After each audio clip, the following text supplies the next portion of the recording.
우리에게 주시는 하나님의 말씀은 신약성경 151면에 있는 요한복음 5장 36절로 40절까지의 말씀입니다. 이 시간 우리에게 주시는 하나님의 말씀은 신약성경 151면에 있는 요한복음 5장 36절로 40절까지의 말씀입니다. 이제 저와 여러분이 한 절씩 하나님의 말씀을 교독하시겠습니다. 내게는 요한의 증거보다 더 큰 증거가 있으니 아버지께서 내게 주사 이루게 하시는 역사, 곧 내가 하는 그 역사가 아버지께서 나를 보내신 것을 나를 위하여 증언하는 것이요,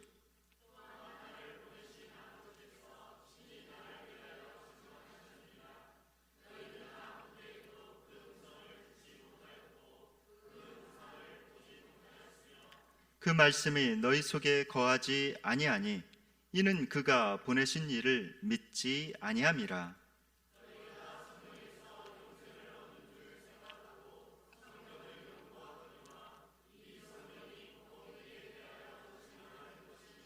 다 함께.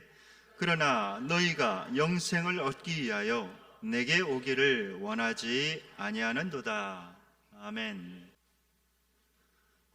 만약 누군가가 여러분들에게 나타나서 내가 바로 재림 예수요 라고 주장한다면 여러분들은 어떤 반응을 보이시겠습니까?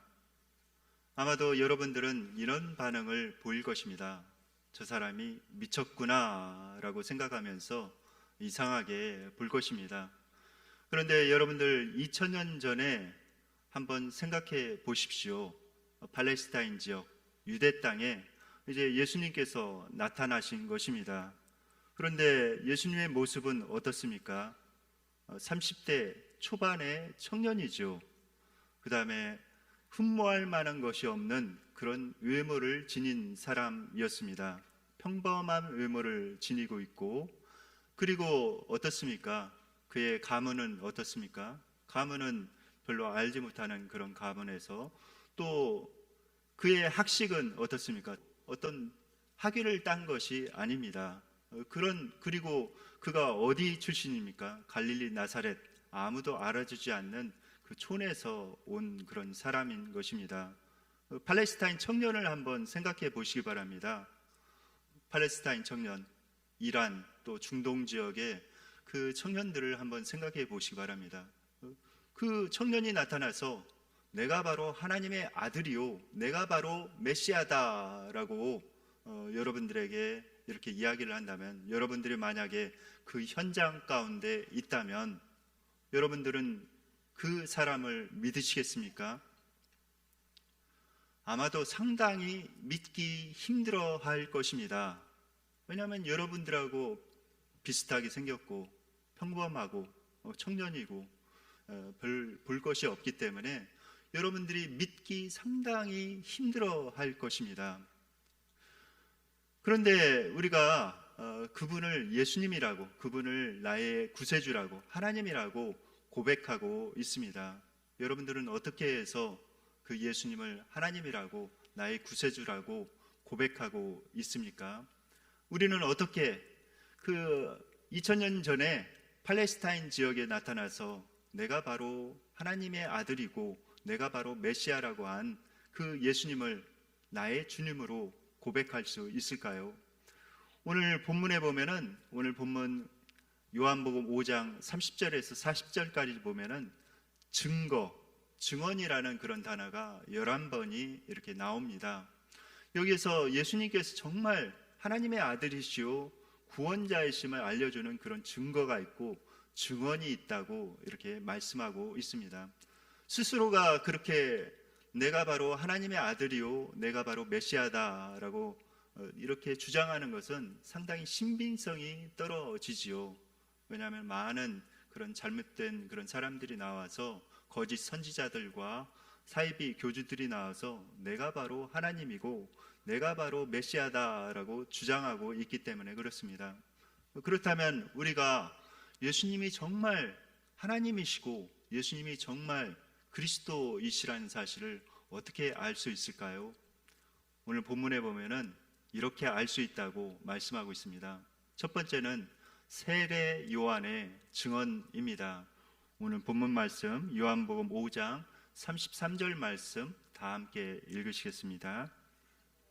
너희가 요한에게 사람을 보내매 요한이 진리에 대하여 증언하였느니라. 네, 요한이 바로 예수님에 대해서 증언하였다고 말씀하고 있습니다. 세례 요한은 어떤 사람입니까? 아주 청렴한 그런 사람이었습니다. 광야에서 사는 그런 사람이었죠. 완전히 무소유의 생활을 실천하고 있는 그런 사람이었습니다. 옷은 약대의 그런 옷을 입고, 그리고 메뚜기와 석청으로 끼니를 때우면서 살아가고 있는 그런 사람이었습니다.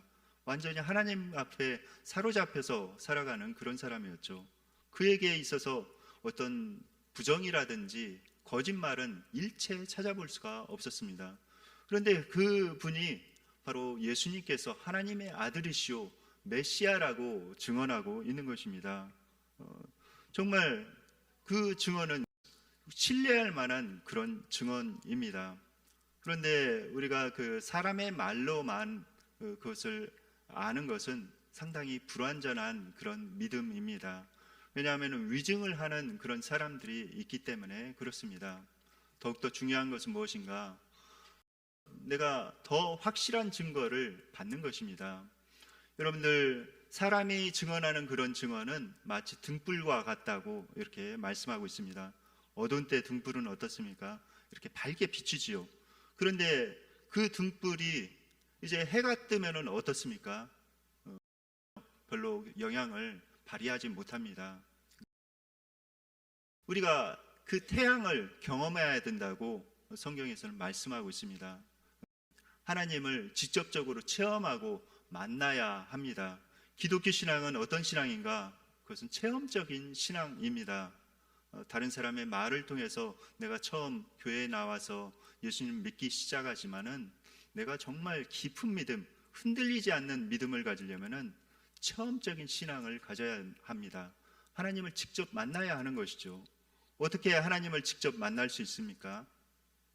그것은 첫 번째, 성경 말씀을 통해서 우리가 하나님을 만날 수 있습니다. 하나님의 말씀을 통해서 하나님이 어떠한 분이신지 우리가 깨닫게 되고 하나님께서 나에게 말씀하시는 성령의 음성을 들을 수가 있습니다.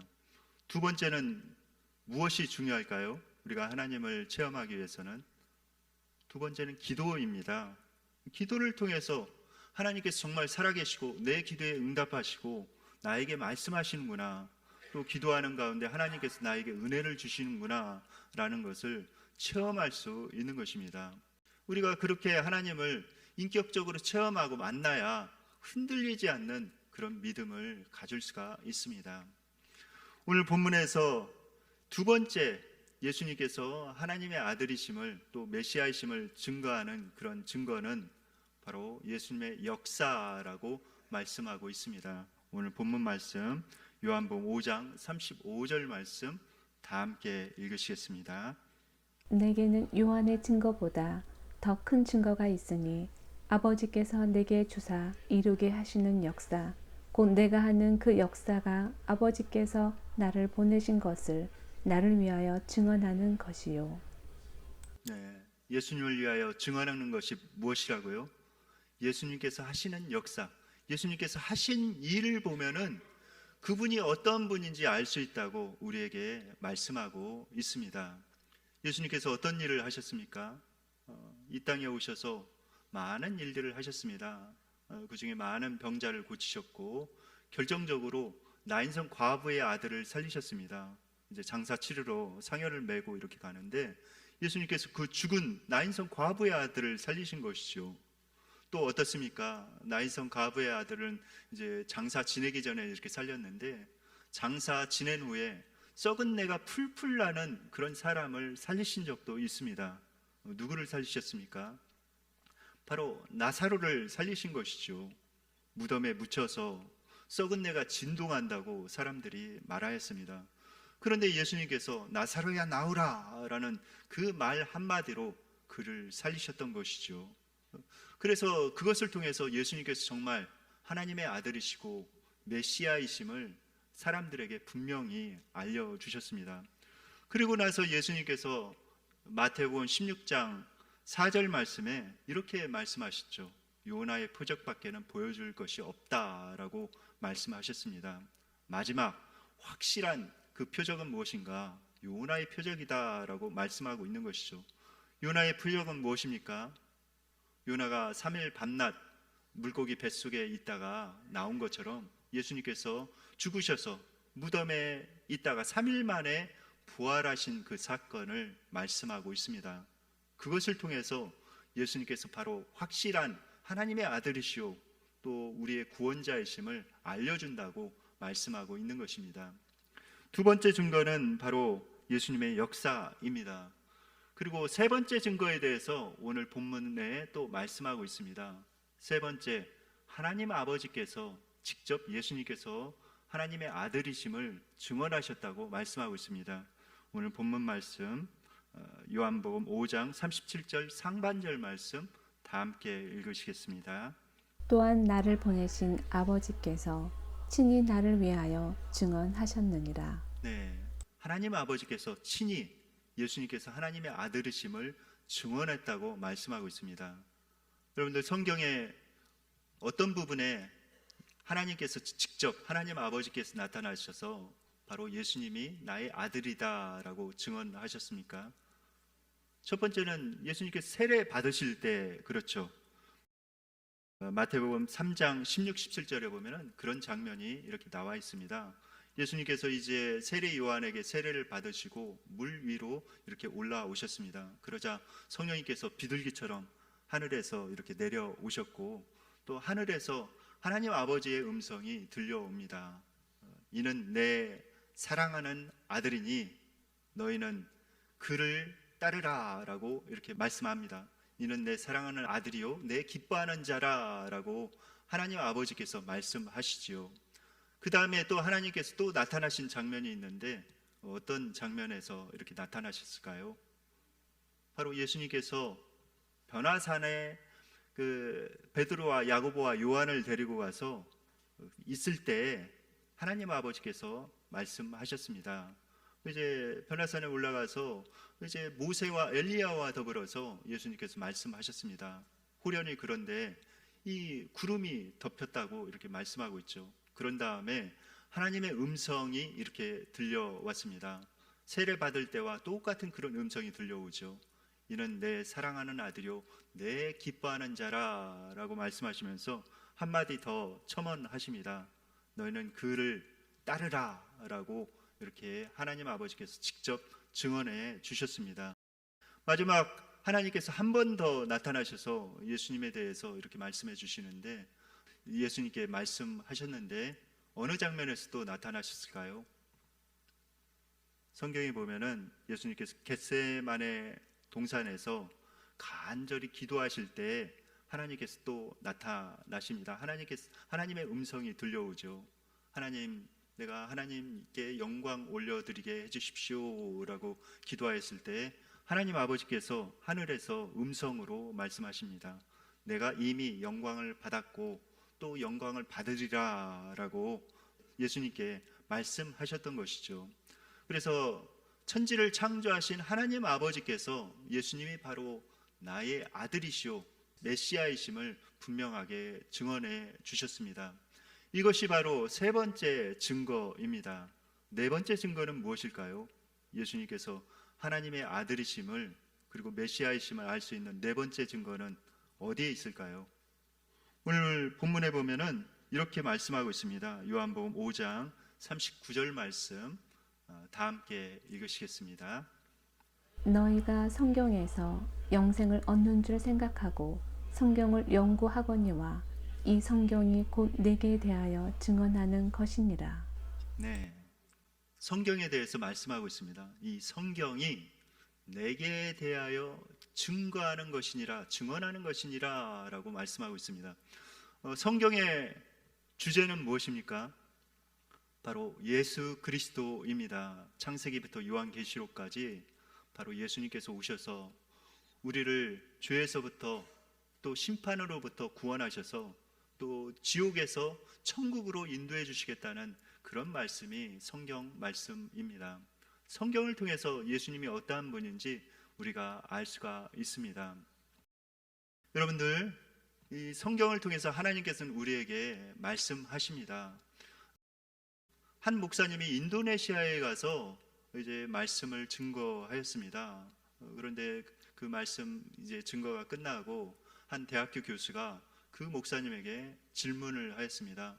목사님은 성경 말씀이 하나님의 말씀이라고 하는데 제가 이렇게 성경을 읽기로는 그냥 이야기책에 불과합니다.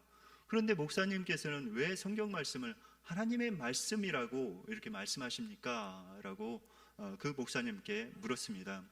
그러자 목사님이 그에게 질문을 합니다. 성경을 몇 번 읽으셨습니까? 라고 이렇게 묻자 그 사람이 이렇게 대답을 합니다.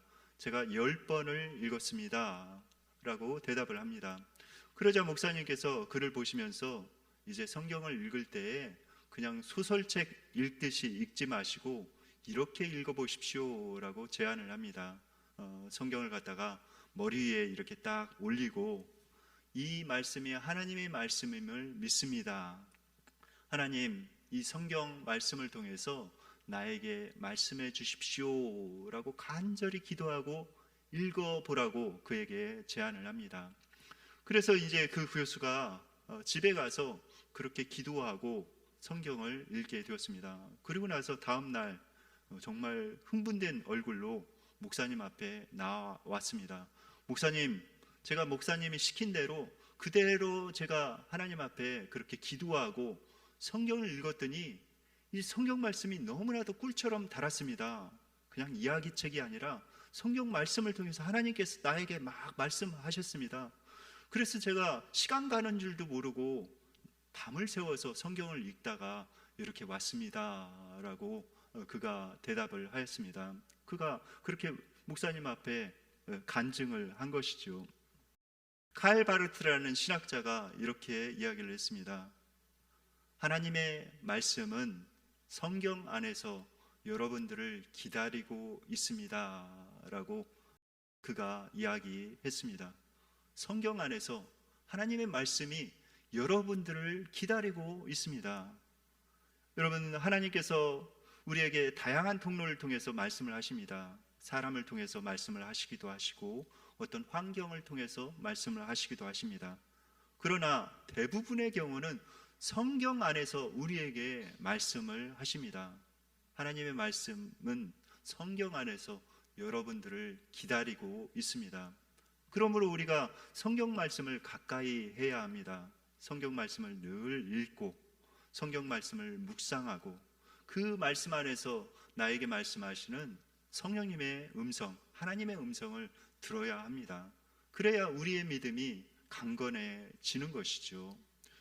그리고 우리가 예수님께서 하나님의 아들이심을 이제 믿게 되었다면은 이렇게 해야 된다고 주님께서 말씀을 하고 있습니다. 오늘 본문 마지막 절 요한복음 5장 40절 말씀 다 함께 읽겠습니다. 그러나 너희가 영생을 얻기 위하여 내게 오기를 원하지 아니하는도다. 네, 예수님께서 이렇게 말씀하시죠. 그러나 너희가 영생을 얻기 위하여 내게 오기를 원하지 아니하는도다 라고 말씀을 하셨습니다. 내게 오기를 원하지 않는다. 이 오다라는 단어, 우리나라는 오다라는 단어로 이렇게 되어 있지만은 헬라 원문에 보면은 에르코마이라는 그런 단어를 쓰고 있습니다. 이 에르코마이라는 단어는 어떤 뜻을 지니고 있는가? 따른다, 쫓는다라는 그런 뜻입니다. 그러니까 원문에 똑같이 이 말씀을 번역하자면은 너희가 영생을 얻기 위하여 나를 따르기를 원하지 않고 있구나라고 하면서 예수님께서 개탄을 하고 있는 그런 말씀입니다. 많은 사람들이 예수님께서 내 죄를 위해서 죽으시고 살아나셨고 예수님께서 하나님의 아들이시다라고 인정하는 그런 사람은 많이 있습니다. 그러나 구원받는 믿음은 단순히 그렇게 인정하는 데서 끝나는 믿음이 아니라는 것입니다. 어둠의 영들도 그 사실은 너무나도 잘 알고 있다고, 어둠의 영들도 그렇게 떠든다고 말씀하고 있죠. 진정 예수님을 믿는 믿음은 무엇인가? 그렇다면은 정말 예수님을 쫓는 그런 사람, 예수님을 따르는 사람, 예수님의 저자가 되어서 예수님을 따르는 사람이 진정 예수님을 믿는 사람이다라고 말씀하고 있는 것입니다. 여러분들, 우리가 진정한 믿음에 대해서 진지하게 고민해 볼 필요성이 있습니다. 진정한 믿음은 무엇인가? 만약에 여러분들이 예수님께서 하나님의 아들이시고 여러분들의 죄를 위해서 대신 죽어주셨다고 진짜 믿는다면 여러분들 어떠한 삶을 살아가야 할까요? 나의 생명의 은인인데, 여러분들의 정말 죽음에서 구원해준 생명의 은인이 있다고 생각해 보시기 바랍니다. 그에게 함부로 대할 수 있겠습니까? 나의 생명을 구해준 그런 분입니다. 예수님께서 정말 내 생명을, 내 영혼을 구원해 주신 그런 분이라고 믿는다면 우리가 진지하게 예수님을 따를 수밖에 없습니다. 그리고 여러분들이 진짜 불이 활활 타오르고 있는 지옥이 있고 또 천국이 있음을 진짜 믿는다면, 그리고 예수님께서 여러분들을 그 지옥에서 천국으로 이끌어 주시는 그런 분이시라는 것을 믿는다면 여러분들은 어떻게 하시겠습니까? 정말 예수님을 진지하게 따라갈 수밖에 없는 것이죠. 만약에 여러분들이 살고 있는 집에 불이 났다고 한번 생각해 보시기 바랍니다. 여러분들이 살고 있는 그런 집과 또 아파트에 불이 활활 타올랐는데 이제 어떻게 빠져나갈 줄을 모르는 그런 상황에서 이제 119에서 이제 소방관이 왔다고 이렇게 생각해 보시기 바랍니다. 그 소방관이 여러분들에게 이야기를 합니다. 여기서 빠져나갈 수 있는 길은 이 길입니다. 나를 따라오십시오. 그래야 여기서 탈출할 수 있습니다. 라고 그 소방관이 여러분들에게 이야기한다면 여러분들은 어떻게 하시겠습니까? 그 소방관을 따라 나가야 살아날 수가 있는 것이죠. 만약에 여러분들이 중병에 걸렸다고 이렇게 생각해 보시기 바랍니다. 정말 죽을 수밖에 없는 그 중병에 걸렸습니다. 그런데 그 병을 고칠 수 있는 명의가 있습니다. 그렇다면 그 명의에게 가서 여러분들 어떻게 하시겠습니까? 명의가 이렇게 이야기를 할 것입니다. 이 병은 고치는 과정을 제가 설명하기에는 너무 복잡합니다. 그냥 저를 믿고 저에게 다 맡기십시오. 이야기한다면 여러분들은 어떻게 하시겠습니까? 맡겨야 하는 것이죠. 동의서에 사인을 해야 됩니다. 내가 다 맡기고 모든 것, 제 생명을 당신에게 위임하겠습니다 라는 그런 동의서에 사인을 해야 수술에 들어갈 수가 있는 것이죠. 믿음이라는 것은 무엇인가? 바로 그것입니다. 우리 주님께 내 삶을 온전히 맡기고 그 주님을 따라가는 것입니다.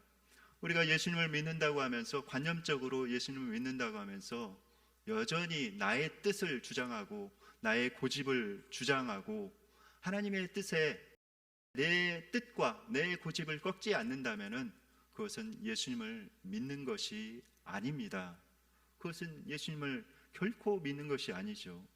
정말 예수님을 믿는 사람, 정말 그 사람은 어떤 사람인가? 나의 고집과 나의 뜻을 하나님의 뜻 안에서 꺾는 사람이 바로 예수님을 진짜 믿는 사람입니다. 예수님께서 그것을 말씀하고 있는 것입니다. 영생을 얻기 위해서 나를 따르려고 하는 사람은 너무나도 없다라고 개탄하고 계시는 것입니다. 여러분들, 정말 우리의 믿음을 우리가 잘 체크해 봐야 합니다. 마지막 우리가 우리의 인생을 마감하는 그 인생의 마감 시간이 있습니다.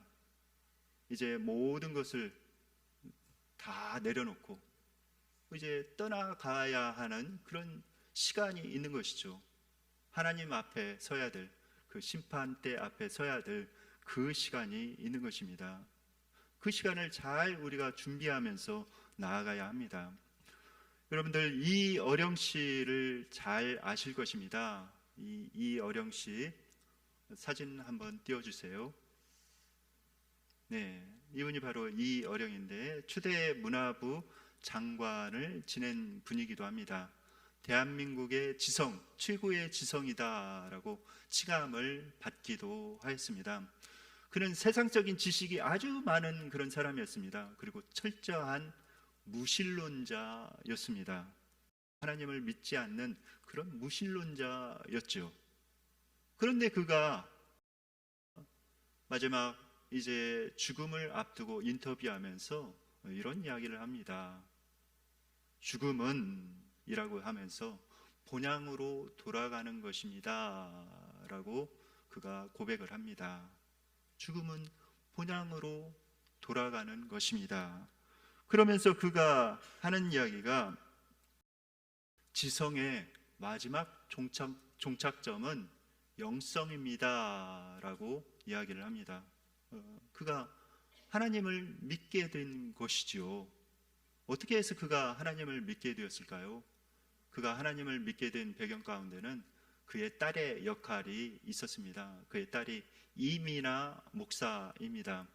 그런데 그의 딸이 심각한 그런 암에 걸리게 되었습니다. 그 심각한 암에 걸려 있으면서 그 아버지에게 간절히 이렇게 호소를 했던 것이죠. 저의 가장 큰 소원은 아버지가 예수님을 믿는 것입니다 라고 그가 그 아버지에게 호소를 하였던 것입니다. 여러분들, 자녀를 이기는 부모는 없습니다. 그 딸이 죽음을 앞두고서 정말 그렇게 나의 가장 큰 소원은 아버지가 예수님 믿는 것입니다 라고 호소를 하자 그 바위같이 굳어있던 그런 마음이 움직였던 것입니다. 내 사랑하는 딸이 가장 큰 소원이 내가 예수님 믿는 것이라면은, 내 정말 사랑하는 딸이 바라는 바가 그것이라면은 내가 예수님을 믿어야 되겠다라고 결심을 하게 된 것입니다.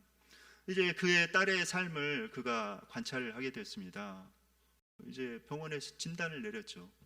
당신은 치료를 받으면 6개월을 살고 치료를 받지 않고 이 병원문을 나가면은 3개월을 삽니다 라고 하면서 사망 선고를 내립니다. 그런데 그 사망 선고에도 불구하고 이미나 그 딸이 전혀 요동치 않는 것입니다. 초연한 모습으로, 평안한 모습으로 그 이야기를 그대로 이렇게 듣습니다. 그러자 그 이야기를 한 의사가 더 당황하는 것입니다. 깜짝 놀라면서 당황하는 거예요.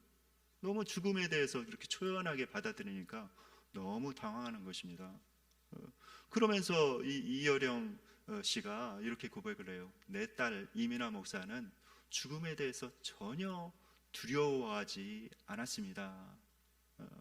오히려 그는 치료를 받지 않고 남은 삶을 선용하기로 했습니다. 항암 치료를 받지 않고 남은 삶을 선용을 해서 복음을 전하기로 결심을 했습니다. 예수 그리스도의 증인이 되기로 결심을 하고 정말 복음을 그 남은 생애 가운데 최선을 다해서 전하다가 하나님 앞에 갔습니다.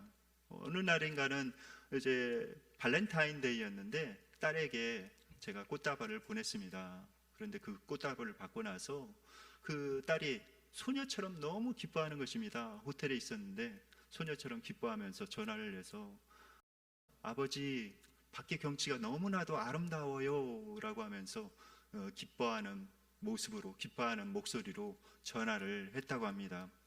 그리고 나서 이제 이민호 목사가 끝까지 또 하나님의 복음을 전하고 강단에서 복음을 전하고 그리고 정말 이제 하나님 앞에 무릎을 꿇고 기도하고 들어 누워 있다가 5시간, 6시간 후에 하나님 앞에 이렇게 갔다고 합니다. 그런 모습을 보면서 그가 이제 많은 것을 깨닫게 된 것이죠. 이제 이여령 씨 본인도 암에 걸리게 되었습니다. 암에 걸리게 되어서 이제 죽게 된 것입니다.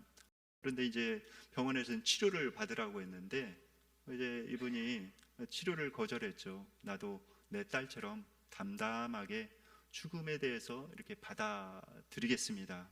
그리고 남은 시간을 그 항암 치료를 받는 그 시간으로 내가 허비하지 않고 그 시간을 선용해서 보내겠습니다 라고 이렇게 말씀을 드리고 그는 지필에 열심을 냅니다. 그래서 그가 마지막 시간, 자기의 남은 인생 가운데 마지막으로 쓴 그런 책은 마지막 수업이라는 그런 책을 그가 씁니다. 그가 죽기 마지막 이제 기자와 인터뷰를 하면서 이렇게 고백을 하였습니다. 그 고백을 여러분들에게 읽어 드리겠습니다. 내가 느끼는 죽음은 마른 대지를 적시는 소낙비나 조용히 떨어지는 단풍잎이에요. 겨울이 오고 있구나. 죽음이 계절처럼 오고 있구나. 그러니 내가 받았던 빛나는 선물을 나는 돌려주려고 해요. 침대에서 깨어 눈 맞추던 식구, 정원에 울던 새, 어김없이 피던 꽃들, 원래 내 것이 아니었으니 돌려보내요. 한국말이 얼마나 아름다워요. 죽는다고 하지 않고 돌아간다고 합니다. 애초에 있던 그 자리로 나는 돌아갑니다. 라고 그가 고백을 하였습니다. 그리고 나서 그는 2022년 2월 26일 하나님 앞에 평안한 모습으로 나아가게 되었습니다. 여러분들은 여러분들의 인생을 통해서 무엇을 남기기를 원하십니까? 또 여러분들의 인생을 통해서 무엇을 증언하며 살아가기를 원하십니까? 원하기는 우리를 위해서 생명을 내놓으신 예수 그리스도를 증언하면서 하나님 앞에 영광 올려드리는 그런 삶을 살아갈 수 있기를 바랍니다. 우리의 인생을 통해서 정말 한 생명이라도 더 주님 앞에 이끌며 또 아직 구원받지 않는 그런 가족들과 이웃들과 친지들을 주님 앞에 이끌며 정말 하나님을 기쁘시게 하고 하나님 앞에 영광 올려드리는 그런 삶을 살아갈 수 있기를 예수님의 이름으로 축원드립니다.